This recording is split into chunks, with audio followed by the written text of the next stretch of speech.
Subscribe कीजिए हमारे channel को और बेल आइकॉन को दबाइए हमारी लेटेस्ट वीडियो सबसे पहले देखने के लिए।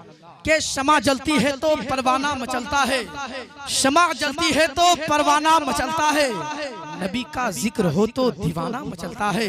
के शमा जलती है तो परवाना मचलता है, नबी का जिक्र हो तो दीवाना मचलता है, और कोई बोले या मत बोले वो तन्हा बोल देता है। एक मर्तबा सारे लोग मेरे पीरो मुर्शिद सरकार ताजुल शरिया के नाम पे कह दे सुभान अल्लाह। हुजूर ताजुल शरिया का नाम सुने आप हजरात? कितने लोग सुने? जरा हाथों को बुलंद करें ताकि मैं जानूं कि यहाँ सरकार ताजुल शरिया के दीवाने बैठे हैं। आप लोग नहीं उठा रहे हैं? चचा नहीं है क्या? नहीं मालूम है? अरे सरकार ताजुल शरिया उस जात का नाम है अल्हम्दुलिल्लाह जिनकी कोई मिसाल नहीं। मैं एक शेर पढ़ता हूँ इन बड़े बड़े उलमाए किराम के हवाले से कि कोई बोले या मत बोले वो तन्हा बोल देता है, कि कोई बोले या मत बोले वो तन्हा बोल देता है, जो हक है वो बरेली का खान वादा बोल देता है। सारे लोग मोहब्बतों के साथ सुने कि कोई बोले या मत बोले वो तन्हा बोल देता है, कोई बोले या मत बोले वो तन्हा बोल देता है, जो हक है वो बरेली का खान वादा बोल देता है।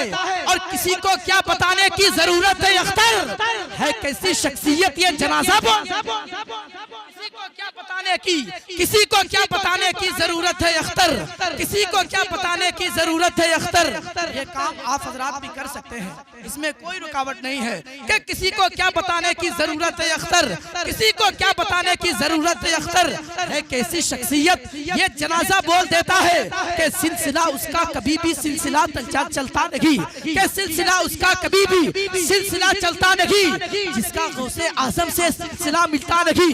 एक मरतबा सारे लोग कहते सुभान अल्लाह कि सिलसिला उसका कभी भी सिलसिला चलता नहीं, जिसका गौसे आजम से सिलसिला मिलता नहीं।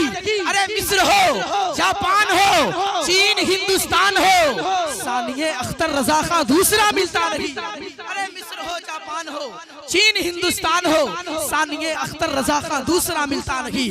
हजरात मैं आपका ज्यादा वक्त लेना नहीं चाहता हूँ। एक बेहतरीन तकरीर, एक जामिया तकरीर, एक मुदल्लल तकरीर, एक मुफस्सल तकरीर सुनने के लिए आप तैयार हो जाएं। हजरात ज़ाते गिरामी की तारीफ में क्या करूँ, जब ये कुर्सी खतामत पर बैठते हैं तो अपने वक्त के बेहतरीन खतीब नजर आते हैं, जब ये मुसल्ले इमामत पर खड़े होते हैं तो अपने वक्त के बेहतरीन इमाम नजर आते हैं, जब ये दरसे निजामिया में जलवागर होते हैं तो अपने वक्त के बेहतरीन मुदर्रिस नजर आते हैं, जब ये अपने हाथों में कलम को थाम लेते हैं तो अपने वक्त के बेहतरीन मुसन्निफ नजर आते हैं। वो ज़ाते गिरामी पैकरे इल्म और हिकमत, उम्दतुल वाइज़ीन, आबरूए अहले सुन्नत, फख्रे अहले सुन्नत, मुफक्किरे इस्लाम, खतीबुल इस्लाम, हजरतुल अल्लामा हजरत अल्लामा मौलाना अहमद रजा साहब क़िबला की पैकर में इश्क़ से मोहब्बत पर तशरीफ फरमा है। हम चाहते हैं सारे लोग अगर हजरत की तकरीर सुनना चाहते हैं तो सारे हाथों को फ़ज़ाओं में बुलंद करें और एक फलक शगाफ नारे के साथ सारे लोग शरीक हो जाए। नारे तकबीर, जितना बड़ा खतीब उतना बड़ा नारा, ये मुर्शिद रजा का ऐलान है। नारे तकबीर और मोहब्बत के साथ नारे तकबीर, नारे रिसालत, मसलके आला हजरत, फैज़ाने कुरान कॉन्फ्रेंस व जश्ने दस्तार बंदी, उलमाए अहले सुन्नत के मेरा आंगन मेरा दर बोलता है, ये जब आते हैं तो मेरा घर बोलता है, और अजीब जादू के इनकी गुफ्तगू में मुखातिब होंठ हो तो पत्थर बोल। अल्हम्दुलिल्लाह अल्हम्दुलिल्लाहि रब्बिल आलमीन वल आक़िबतु लिल मुत्तक़ीन, अस्सलातु वस्सलामु अला मन क़ाला कुन्तु नबिय्यन व आदमु बैनल माइ वत्तीन व आलिहि व सहबिहि अजमईन, अम्मा बाद फ़अऊज़ु बिल्लाहि मिनश शैतानिर रजीम, बिस्मिल्लाहिर रहमानिर रहीम। इक़रा बिस्मि रब्बिकल लज़ी खलक़, सदक़ल्लाहु मौलाना अज़ीम व सदक़ रसूलुहुन नबियुल करीम, व नहनु अला ज़ालिका लमिनश शाहिदीन व शाकिरीन वल्हम्दुलिल्लाहि रब्बिल आलमीन।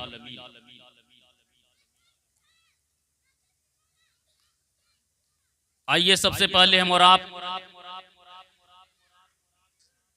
मामूलात व मरासिम अहले सुन्नत वल जमात के मुताबिक अपनी और सारी कायनात के मरकज़े अकीदत, लंबे लंबे हाथों से भीख देने वाले दाता व आका जनाब मुहम्मदुर रसूलुल्लाह अरवाहुना फिदा सल्लल्लाहु ताला अलैहि वसल्लम की बारगाह में अकीदत व मोहब्बत के साथ दुरूद पाक पढ़ लें। अल्लाहुम्मा सल्ली अला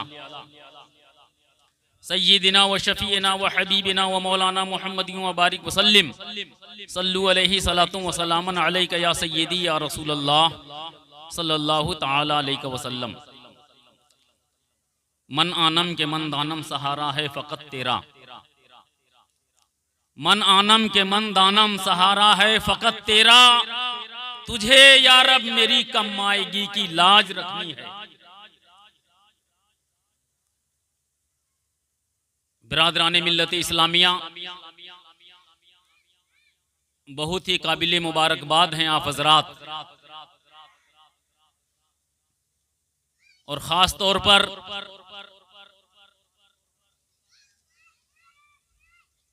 मदरसा मेराजुल इस्लाम के रूहे रवा आलिम जलील फाजिल जलील हज़रत मौलाना मोहम्मद रियाजुद्दीन साहब मिसबाही और उस्ताजुल हुफ़ाज़ उस्ताजुल कुर्रा हज़रत हाफिज़ो कारी मोहम्मद सरफराज अहमद रज़वी और मदरसा मेराजुल इस्लाम की पूरी टीम, जिन्होंने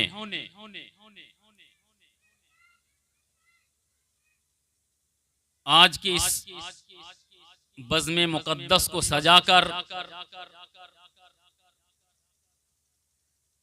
एक ऐसा कारनामा अंजाम दिया है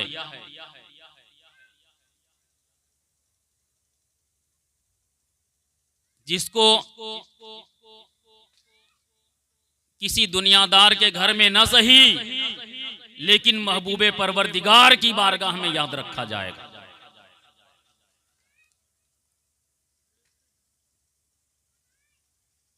आज जिस तरफ देख लीजिए,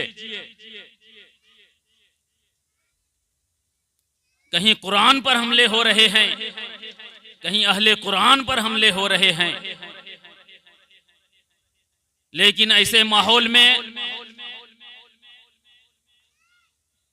कुरान करीम की हिफाजत का जिम्मा परवरदिगारे आलम ने खुद अपने जिम्मे करम पर लेकर अपने बंदों को ये मौका इनायत फरमाया है कि वो न सिर्फ कुरान को बल्कि कुरान के पढ़ने वालों को, कुरान के याद करने वालों को, कुरान के हिफ्ज करने वालों को बरसरे स्टेज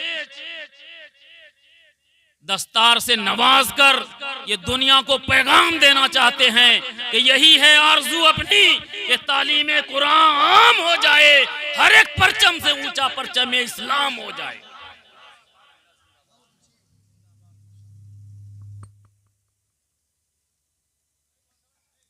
बिरादरान मिल्लत इस्लामिया, इसी मुनासिबत से मैंने कुरान अजीम की एक आयत करीमा और मशहूर आयत करीमा तिलावत करने का शरफ हासिल किया है।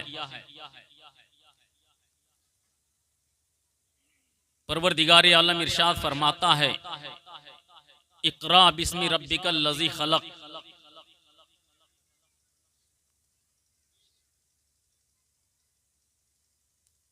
जब परवरदिगार आलम ने अपने कलाम मुक़द्दस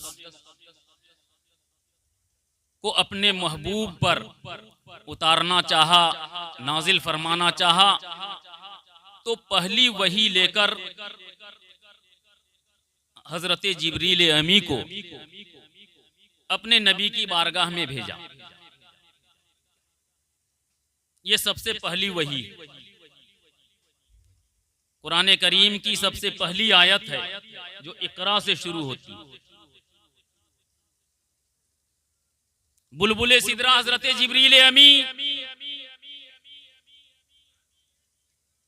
हमारे और आपके नबी सारी कायनात के लिए रहमत बनकर तशरीफ लाने वाले पैगंबर की बारगाह में हाजिर होते हैं और अर्ज करते हैं इकरा।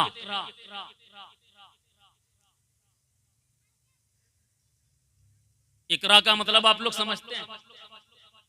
उलमाए कराम की खुसूसी तवज्जो का तालिब हूं। ये उलमाए कराम हैं, ये तो बखूबी समझते ही हैं।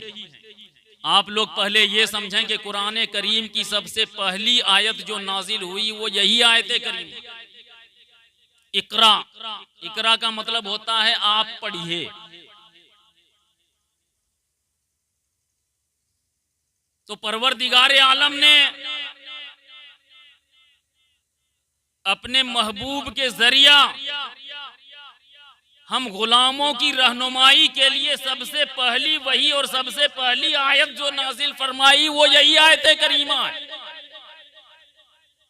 हजरत जिब्रील अमी है, हमारे और आपके नबी की बारगाह में हाजिर होकर अर्ज करते हैं इकरा।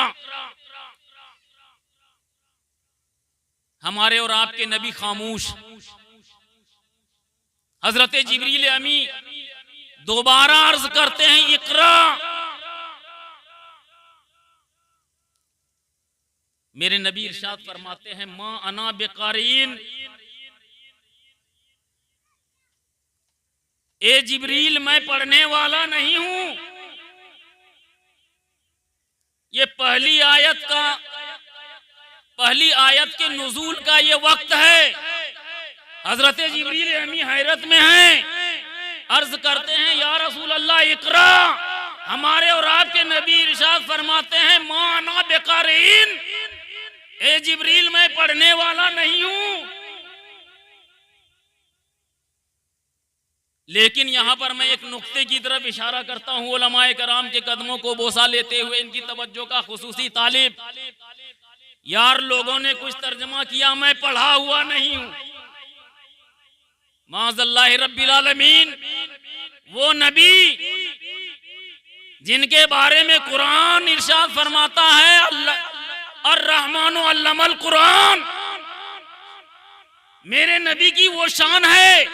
परवरदिगारे आलम ने जिसको कुरान का इल्म अता कर दिया, वो नबी इरशाद फरमाते हैं मां अना बेकारीन, ए जिब्रील मैं पढ़ने वाला नहीं। लेकिन ये चंद किताबों को पढ़कर और इसको इतना गर्रा और गुरूर हो गया, वो मेरी नबी की शान में कहते हैं मैं पढ़ा हुआ नहीं हूं। अब बताइए, जो पढ़ा हुआ नहीं हो उसको इकरा कहने का क्या मतलब हो सकता है? चंद किताबों का तर्जुमा करने के बाद लोग ये समझते हैं कि अब मेरे अलावा कोई दूसरा पढ़ने वाला ही नहीं है, पूरी दुनिया के उलूम का मैं ही जामे और माने हूं। जिसको फाइल और मफूल के तर्जमे का सही से पता ना हो, बताओ वो मेरे नबी के बारे में ऐसी ऐसी बातें कहता है।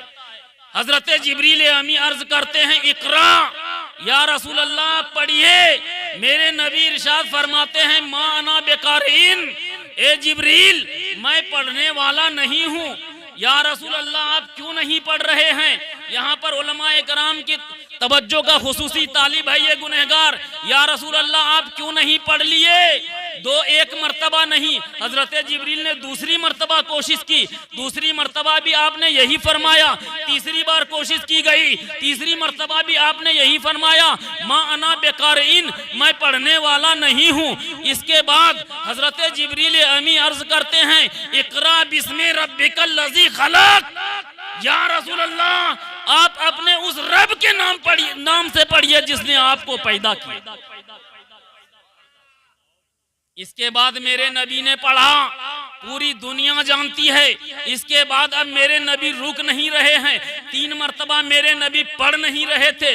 तीसरी बार जब हजरत जिब्रील अमी ने यह अर्ज किया इकरा बिस्मि रब्बिकल लज़ी खलक, अब इसके बाद मेरे नबी रुकने का नाम नहीं ले रहे हैं, पढ़ते जा रहे हैं। आलम तसव्वुर में हम और आप, हम जैसा गुनहगार, हम जैसा कम इल्म अगर ये पूछने की जुरत व जसारत कर ले या रसूल अल्लाह हजरत जिब्रील अमी ने जब पहली मर्तबा कहा था इकरा, तो आपको पढ़ लेना चाहिए। चाहिए था।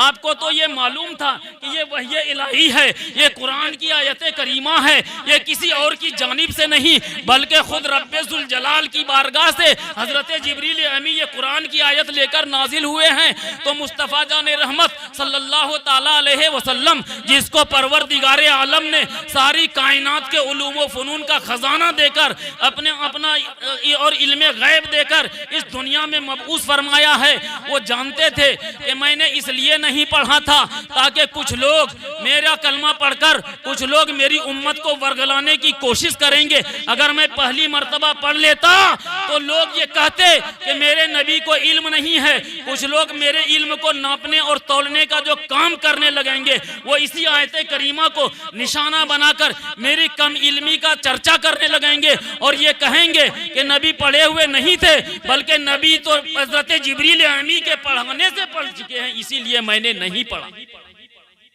क्या पता चला हजरत जिब्रील अमी के पहली मर्तबा पढ़ाने से मेरे नबी ने क्यों नहीं पढ़ा? इसलिए ताकि इसी आयत करीमा को ये लोग बहाना बनाकर लोगों में ये प्रचार प्रसार करते कि मेरे नबी को इल्म उस वक्त हुआ जब हजरत जिब्रील अमी ने मेरे नबी को पढ़ाया था। हालांकि ऐसी बात नहीं है। मेरे नबी का मकाम तो ये है, कुरान इरशाद फरमाता है अर्रहमानु अल्लमल कुरान, परवरदिगारे आलम ने कुरान का इल्म मेरे नबी को अता फरमा दिया।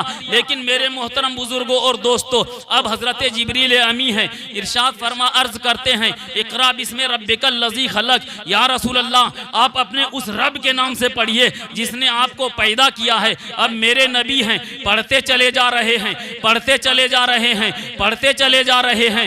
मेरे मोहतरम बुजुर्गों और दोस्तों, उस वक्त हजरत जिब्रील ने भी ये एतराज़ नहीं किया था, या रसूल अल्लाह आपने क्यों नहीं पढ़ा। हजरत जिब्रील अमी समझ रहे थे, हजरत जिब्रील अमी को मालूम था कि नबी क्यों नहीं पढ़ रहे हैं। नबी नहीं पढ़ रहे हैं इसमें भी हिकमत है, और इकरा बिस्मि रब्बिकल लज़ी खलक कहने के बाद अब रुक नहीं रहे हैं, इसमें भी हिकमत। बिरादराने मिल्लत इस्लामिया, कुरान की पहली आयत नाजिल होती है इकरा बिस्मि रब्बिकल लज़ी खलक। ए महबूब अपने उस रब के नाम से पढ़िए जिसने आपको पैदा किया। और हम और आप हैं कि कुरान से कोसों दूर नजर आ रहे हैं। फैजान कुरान कि इस अंजुमन में तशरीफ लाने वाले लोगों, मदरसा मेराजुल इस्लाम के बैनर तले इस प्रोग्राम में तशरीफ लाकर आपने अपने ऊपर एहसान किया है। आप अगर ये सोच रहे हैं कि मैंने मदरसा मेराजुल इस्लाम पर, उनके मुदर्रिसीन पर, उनके रफ़काए कार पर, उनकी टीम पर एहसान किया है, तो ये आपकी खाम ख्याली है। बल्कि ये आपने इन लोगों पर एहसान नहीं किया, बल्कि आपने अपने ऊपर एहसान किया है। इसलिए कि यहाँ से जो पैगाम दिया जाएगा वो कुरान का पैगाम दिया जाएगा। यहाँ से जो पैगाम दिया जाएगा ये पैगाम रसूल दिया जाएगा। यहाँ से जो पैगाम दिया जाएगा पैगाम हदीस दिया जाएगा। आपको यहाँ से जो पैगाम दिया जाएगा पैगाम इंसानियत यहाँ से नश्र किया जाएगा। इसलिए आप यहाँ आए हो तो आप ये सोच कर आओ कि मैं जो इस मजलिस में आया हूँ मैंने किसी मदरसा की टीम पर एहसान नहीं किया है, बल्कि अल्लाह के रसूल की इस मजलिस में आकर मैंने खुद पर एहसान किया है। काश मेरा ये बैठना, काश मेरा ये आना, काश मेरी ये हाजिरी अगर अल्लाह के रसूल ने अपनी बारगाह में कबूल कर लिया तो मैं यहाँ भी कामयाब हो जाऊंगा, मैं वहां भी कामयाब हूँ।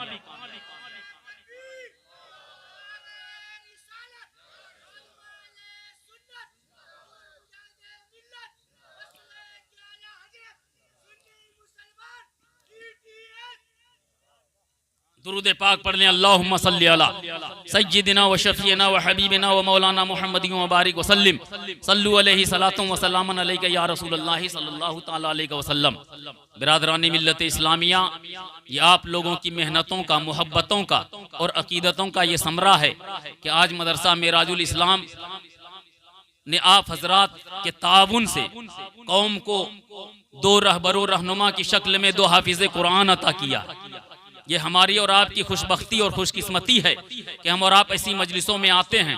और बिरादरान मिल्लत इस्लामिया, मैं आपको बताना चाहूँगा कि आज ऐसे माहौल में जहाँ मदरसों पर जहां दीन इस्लाम पर, जहां कुरान पर, जहां मुसलमानों पर आज लोग तरह तरह के हमले कर रहे हैं, मुसलमानों की शनाख्त को मिटा देना चाहते हैं, मुसलमानों को इस सफ़े हस्ती से नेस्तो नाबूद कर देना चाहते हैं। कभी कुरान पर हमले किए जा रहे हैं, कभी हुफ़ाज़ कुरान पर हमले किए जा रहे हैं, कभी उलमाए कराम पर हमले किए जा रहे हैं, कभी मदारिस इस्लामिया पर हमले किए जा रहे हैं। मोहतरम बुजुर्गों और दोस्तों, ऐसे माहौल में हमारी और आपकी जिम्मेदारी ज़रूरत से ज़्यादा बनती है कि जिस तरीके से हम अपने बाल बच्चों की परवरिश करते हैं, उससे ज़्यादा हम अपने मदरसे की, हम अपने मोहल्ले के मदरसों का ख्याल करें। इसलिए कि मदरसा सिर्फ मदरसा नहीं है, बल्कि मैं मदरसे की तारीख आपको बताना चाहूँ तो आपको ये बताऊँ कि हम जो आज आज़ादी की फ़िज़ा में जो सांस ले रहे हैं, अंग्रेज़ों से आज़ाद कराने में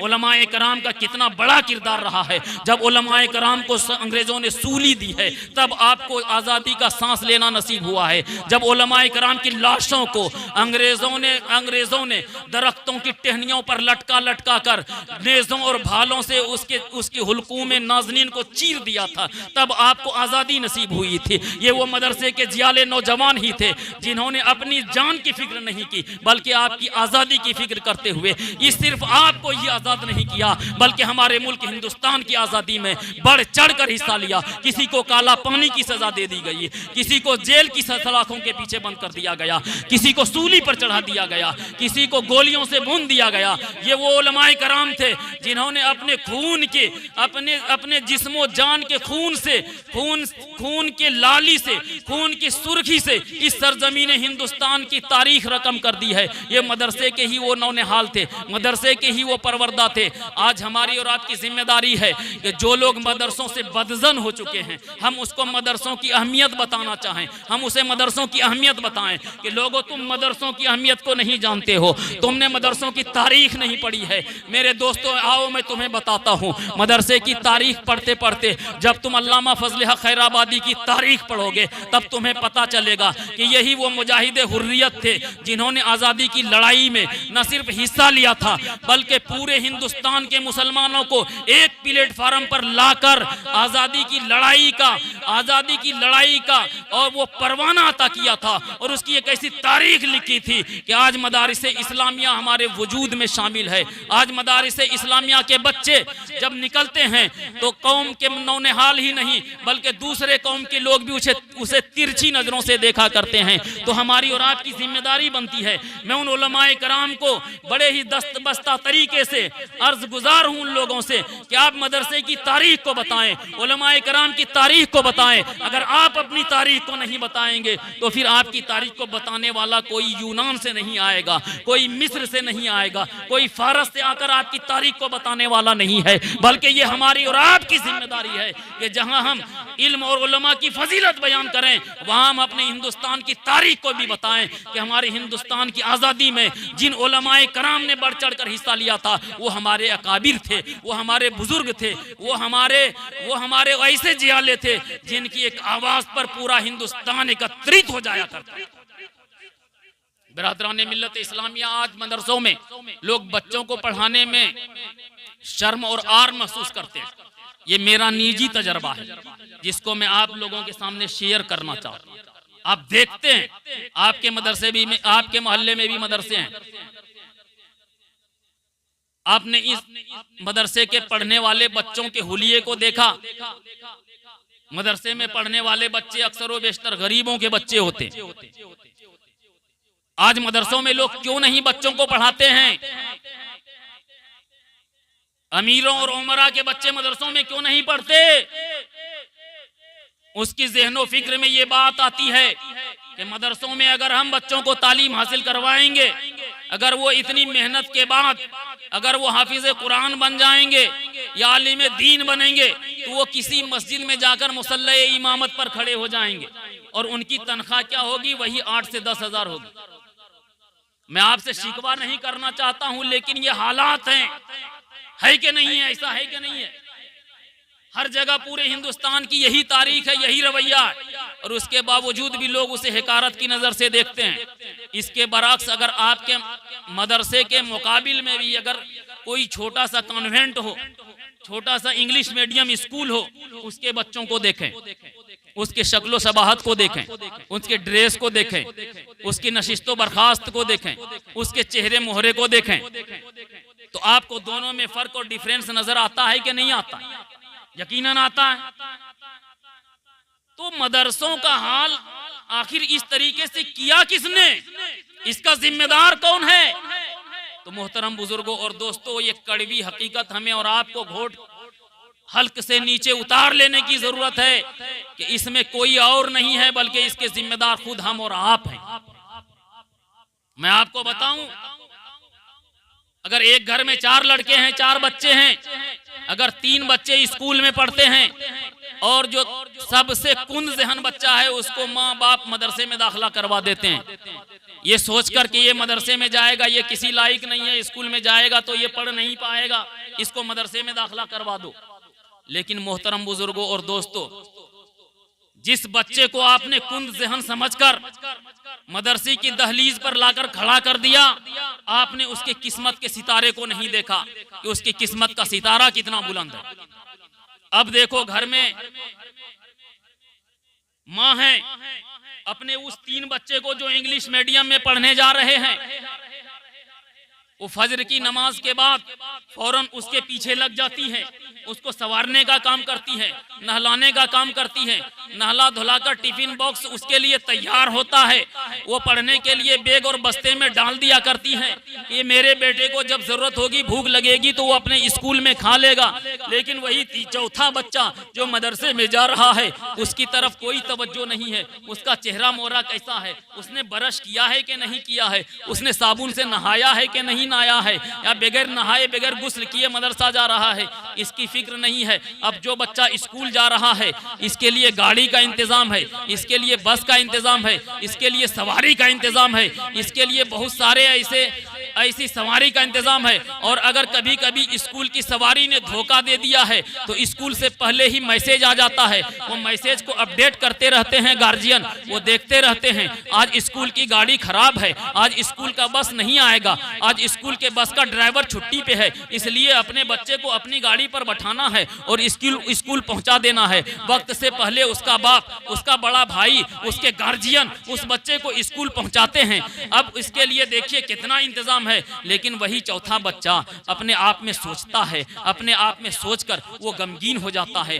अपने आप में सोचकर क्या मैं भी तो उसी माँ की औलाद हूँ, मैं भी तो इसी बाप का बेटा हूँ, मेरे लिए आखिर ये दोहरा रवैया कैसा है। अब देखिए, उसके लिए बस्ता भी अलग है, उसके लिए ड्रेस भी नया है, लेकिन इसके लिए कुछ नहीं है। अब माहौल ये है, अब हालात ये हैं कि वो बच्चा जो स्कूल जाने वाला बच्चा है, अब बस्ता और बैग कहाँ टांगता है, बस्ता और बैग को अब अपने पीठ के ऊपर लाद कर वो बस स्टॉप पर खड़ा है। लेकिन जो बच्चा मदरसे में जा रहा है, जो बच्चा रसूल अरबी की दरसगाह में जाकर तालीम हासिल करना चाहता है, जो दुनियावी तालीम नहीं बल्कि दीनी तालीम हासिल करने के लिए जा रहा है, वो कुरान लेता है, कुरान को पीठ पर नहीं लादता, कुरान को बोझ समझकर पीठ पर नहीं लाद रहा है, बल्कि कुरान को मोहतरम, मुकर्रम, मोहतशम और मुअज्जम समझकर अपने सीने से चिमटा लेता है। इसलिए कि ये ऐसी किताब है जिसके बारे में कुरान इरशाद फरमाता है, जालिकल किताबुल ला रैब फी, ये वो बुलंद मर्तबा किताब है जिसके बारे में शक व शुबा की जर्रा बराबर गुंजाइश नहीं।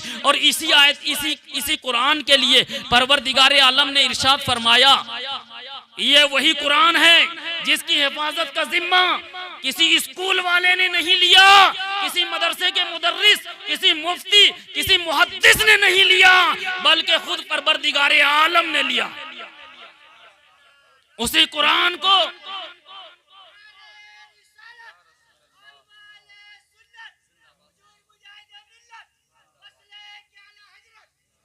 बिरादरान मिल्लत इस्लामिया, कुरान को, उसी कुरान को जिसके एक हर्फ को पढ़ने के बाद 10 नेकियां मिलती है, जिसके एक हर्फ को सुनने के बाद 10 नेकियां मिलती है, जिसके एक हर्फ को देखने के बाद 10 नेकियां मिलती है। बताओ कितना बुलंद मर्तबा है ये किताब। मोहतरम बुजुर्गों और दोस्तों, उसी कुरान को वो बंदा, वो कुंद ज़हन बच्चा जिसे कुंद ज़हन सोचकर उसको माँ बाप ने मदरसे में दाखिला करवाया था, कुरान को अपने सीने से चिमटाता है और बादिले नाखास्ता अपने घर से निकलता है, अपने घर से निकलता हुआ उसका दिल कलक से कांपता हुआ नजर आता है। वो सोचता जा रहा है, मदरसे का सफर करता जा रहा है, वो सोचता जा रहा है, या अल्लाह मेरे लिए सवारी का इंतजाम क्यों नहीं है, मेरे लिए रिक्शे का इंतजाम क्यों नहीं है, मेरे लिए बस का इंतजाम क्यों नहीं है, मेरे लिए मेरे वालिद ने छोड़ने का इंतजाम क्यों नहीं किया। अब वो इतना सोचता जा रहा है, सोचता जा रहा है, उसका रास्ता, उसका सफर तय होता जा रहा है, वो मदरसे से करीब होता जा रहा है। लेकिन रहमते परवरदिगार आवाज देती है, ऐ मेरे बच्चे सुनो सुनो, तुम मदरसे में तालीम हासिल करने जा रहे हो, तुम उस इल्म दीन को हासिल करने के लिए जा रहे हो, तुम उस कुरान की तालीम को हासिल करने के लिए जा रहे हो जिसके बारे में कुरान इरशाद फरमाता है, ज़ालिकल किताबु ला रैब फीह। देखो देखो, तुम्हें घबराने की जरूरत नहीं है, तुम्हें दिल शिकस्ता होने की जरूरत नहीं है, तुम्हें कबीदा खातिरी की कोई जरूरत नहीं है, तुम घबराओ नहीं, तुम परेशान मत हो। अगर तुम्हारे वालिद ने इंग्लिश मीडियम पढ़ने वाले तुम्हारे 3 भाइयों के लिए अगर सवारी का इंतजाम किया है तो तुम्हें घबराने की जरूरत नहीं है। ये वो दुनिया की सवारी है जो कभी आगे चलकर एक्सीडेंट होने का खतरा बिल्कुल बना हुआ है। ऐ मेरे बच्चे, तुमने मेरा कुरान लेकर अपने सीने से चिमटा कर सिर्फ अपने आप को नहीं, सिर्फ कुरान को नहीं, बल्कि कुरान के साथ अपने सीने को भी अजमत और तौकीर बख्शी है। अब तुम्हारे लिए किसी दुनियावी सवारी का इंतजाम नहीं है, बल्कि मैं जिब्रील अमी को हुक्म देता हूँ, ए जिब्रील अमी, सिदरा छोड़कर मेरे मेराजुल इस्लाम में पढ़ने वाले उस कुंद ज़हन बच्चे के घर पर चले जाओ, और मेरा बच्चा जब वो पहला कदम रखे तो तुम अपने नूरानी परों को उसके कदमों के नीचे डाल दो। ऐ मेरे बच्चे, तुम्हें दुनियावी सवारी नहीं, बल्कि तुम्हें सैयदुल मलाइका के परों का इंतजाम तेरे लिए परवरदिगार आलम ने किया। नारे तकबीर, वाह सुभान अल्लाह। जवाब दें मोहब्बतों के साथ, वाह अल्लाहु अकबर, जिंदाबाद, वाह सुभान। जवाब नहीं है, जिंदाबाद। बिरादरान मिल्लत इस्लामिया, देखिए परवरदिगार आलम ने कितना बुलंद मर्तबा दिया है। और आपको सिर्फ यहीं तक नहीं, मोहतरम बुजुर्गों और दोस्तों, आप इतना सोचो। लंबी चौड़ी गुफ्तगू करने के लिए मैं आपके सामने हाजिर नहीं आया हूं, लेकिन जो पॉइंट की बात है वो मैं आपको बताकर रुखसत हो जाऊंगा। हमारे बाद अभी एक से एक बेहतरीन तकारीर आपको समाअत करनी है। बड़े बड़े जय्यद उलमाए कराम, मुफ्तियान कराम बरसरे स्टेज हैं, इनकी मौजूदगी में इस गुनहगार को बोलने का मौका मिला, ये अपने लिए बहुत बड़ी खुशनसीबी समझता हूं इस बात को। लेकिन आप सोचो, आज मदरसों की हालत ऐसी क्यों है? अगर हमने मदरसों को भी उसी तरीके से सजाया संवारा होता तो बताओ, आज जो लोगों में ये मैसेज है कि मदरसे में सिर्फ वही बच्चे पढ़ते हैं जो गरीबों के बच्चे होते हैं, तो क्या बताओ आपको, हमको अपने रब के हुजूर बख्शवाने की जरूरत पेश आएगी कि नहीं आएगी? क्या आपने ये सोच लिया कि परवरदिगार आलम ने आपको बख्श दिया? कोई बंदा ऐसा दावा कर सकता है क्या यहाँ पर? यकीनन नहीं कर सकता। तो हमें और आपको मैदाने महशर में बख्शिश की जरूरत पेश आएगी कि नहीं आएगी? आएगी ना, यकीनन आएगी। तो आपको बताऊं, मेरे नबी इरशाद फरमाते हैं, मेरे कौम का वो बच्चा जिसने कुरान करीम को हिफ्ज कर लिया, परवरदिगार आलम कल मैदाने महशर में जिस खानदान का वो बच्चा है, उस खानदान के 10 ऐसे अफराद को जन्नत में ले जाएगा जिसके ऊपर जहन्नम वाजिब हो चुकी होगी। बताओ कितना बड़ा मर्तबा। उलमाए कराम की तवज्जो, बताओ कितने लोगों की बख्शिश कराएगा? अपने खानदान के 10 लोगों की। और कैसे लोगों की? जो नमाजी हैं उसकी, जो मुत्तकी हैं उसकी, जो रोजा रखने वाले हैं उसकी, जो हज कर चुके हैं उसकी नहीं। बेफजल ही तबारक व तआला, अल्लाह तबारक व तआला के फजलो करम से और महबूबे परवरदिगारे आलम की फजलो अता से परवरदिगारे आलम तो उन्हें बख्श ही देगा, लेकिन वो हाफिज कुरान बच्चा अपने खानदान के 10 ऐसे अशखास की बख्शिश करवाएगा जिसके ऊपर जहन्नम वाजिब हो चुकी हो। अब बताओ कितना बड़ा मर्तबा है। इसलिए हम और आप भी अपने दिल में ये सोचें, अपना दिल बड़ा करें मदरसों के लिए और खास तौर पर अपने लिए, अपने खानदान के लिए, कि अगर किसी को 4 बच्चे हैं तो वो जरूर एक बच्चे को हाफिज कुरान बनाए, आलिम दीन बनाए। अगर किसी को 3 औलाद है, परवरदिगार आलम ने 3 बच्चा अता किया है, तो उसमें एक बच्चे को जरूर हाफिज कुरान बनाए। और खास तौर पर हाफिज कुरान तो बनाए ही, लेकिन इल्मे दीन तमाम बच्चों को सिखाएं। और इल्मे दीन सिखाने का मतलब ये नहीं है कि आप सिर्फ मदरसों में ही दाखिला कराकर इल्मे दीन सिखाएं। इतना इल्म जो फराइज़ो वाजिबात, हरामो हलाल, अकाइद की दुरुस्तगी के लिए जितना इल्म जरूरी है, उतना तो हर एक पर हासिल करना फर्ज है। चाहे बेटा हो या बेटी हो, आप हो या आपकी अहलिया हो या आपके वालिद हो, आपके बच्चे हो, कोई भी हो, इल्म दीन हासिल करना फर्ज है। अगर इतना भी आपने नहीं किया तो बताओ मुसलमानों, फिर लोगों से, दूसरों से ये गिला शिकवा हम कैसे करते हैं कि आज हमें मारा जा रहा है, आज हमें परेशान किया जा रहा है, आज हमें सताया जा रहा है। तो आज जरूरत इस बात की है कि नहीं है कि मदरसा मेराजुल इस्लाम को जिस तरीके से आज तक हम तमाम लोगों ने इस मदरसे को अपनी आंखों पर, अपने पलकों पर बैठाया था, इससे 10 गुना हम इसकी खिदमत करेंगे, है कि नहीं है? कितने लोग हैं, हाथ उठाइए तो जरा सा हम देखना चाहते हैं कि मदरसा मेराजुल इस्लाम को आज तक जितने लोगों ने जिस नेहज से, जिस तरीके से खिदमत की है, उनसे 10 गुना हम खिदमत करेंगे। और परवरदिगार आलम की बारगाह में आप ये दुआ करें कि परवरदिगार आलम हमारी इस खिदमत को अपने महबूब के सदके में कबूल फरमाए। और घबराने की जरूरत नहीं है मुसलमानों।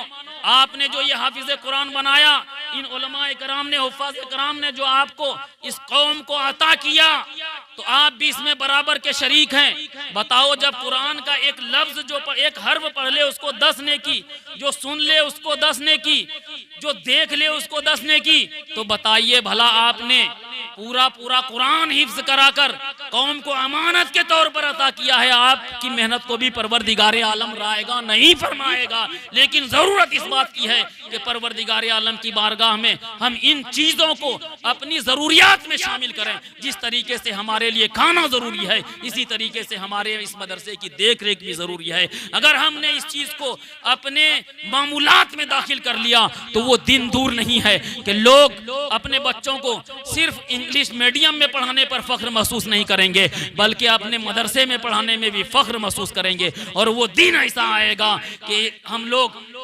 किसी को ये, हम लोग अपने कौम को नहीं बल्कि पूरी दुनिया को ये ललकार कर इसका जवाब देते हुए नजर आएंगे। अगर हमारे ऊपर कहीं से कुरान पर हमला किया जाएगा तो हम उसको ये जवाब देंगे कि इधर आओ प्यारे, हुनर आजमाएं, तू तीर आजमा, हम जिगर आजमाएं। वाखिरु दावाना अनिल हम्दुलिल्लाहि रब्बिल आलमीन। अस्सलामु अलैकुम व रहमतुल्लाह।